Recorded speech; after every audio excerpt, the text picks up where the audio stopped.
اون صلح تعمیلی که در عصر امام حسن واقع شد، اون حکمیت تعمیلی که در زمان امیرالمومنین وارد شد و هر دوش به دست اشخاص حیله‌گر درست شد، این ما را هدایت میکند به این که نه زیر بار صلح تعمیلی بریم و نه زیر بار حکمیت تعمیلی. علی بگو اشتر دست از جنگ بردارد، گر دست بر ندارد که خدا قسم علی را میکشیم. بعد از اینکه سوال کردن، معاویه منبر رفت و گفت که تمام حرفایی که گفتن ما قرار داریم زیر پای من. هستن اشخاصی که میگن که بیاید صلح کنیم. ما باید این جنگ را ادامه بدیم تا وقتی که انشاءالله پیروزی حاصل بشه. به حضرت امیر تحمیل کردند حکمیت را، میخواستن بکشنش اگه نکنن. امام توانایی کارش مال وقتی که مردم همراهشن، وگرنه اهل تحمیل نیست. وقتی 20,000 نفر اومدن سراغ امام و گفتن که باید بپذیریم، معنی نداره حکمیت قرار بدیم برای اینکه یه نفر از شام، یه نفر از طرف امیرالمومنین بذاره کل تصمیم بگیره. فشاری که آوردن هم اصلش رو هم ابو موسی رو تحمیل کردن، هم از نظر نظامی پیروز بودن، هم از جهت دینی حق محض بودن. گفتن برگردون مالک رو. برگردید. دشمنان اصلی در لشکر خودی هم.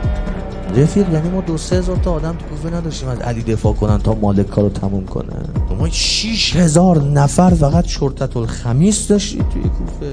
قبیله همدان 180 تا شهید فقط تو یه روز فدای علی کردن.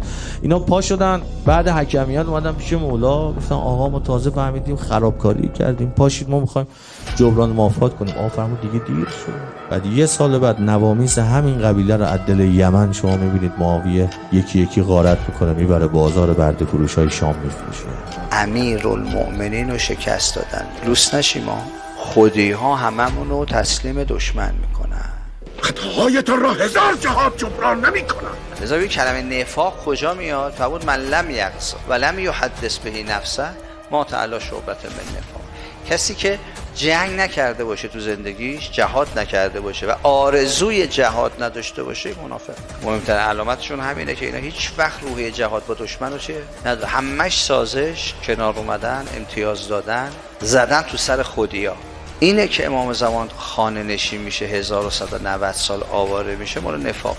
سلاح اصلی آمریکا در این منطقه نفوذ است، دستکاری در محاسبات تصمیم گیران و وانمود کردن این که حلال مشکلات این است که زیر پرچم آمریکا برید و تسلیم آمریکا بشید و حرم آمریکا را قبول بکنید. برای اگه ما هوشیار نباشیم همه چیمون از دست میدیم. آقا فرمود این جنگ برای همه ما، چه برای ما و چه دشمن، مرگ و زندگیه.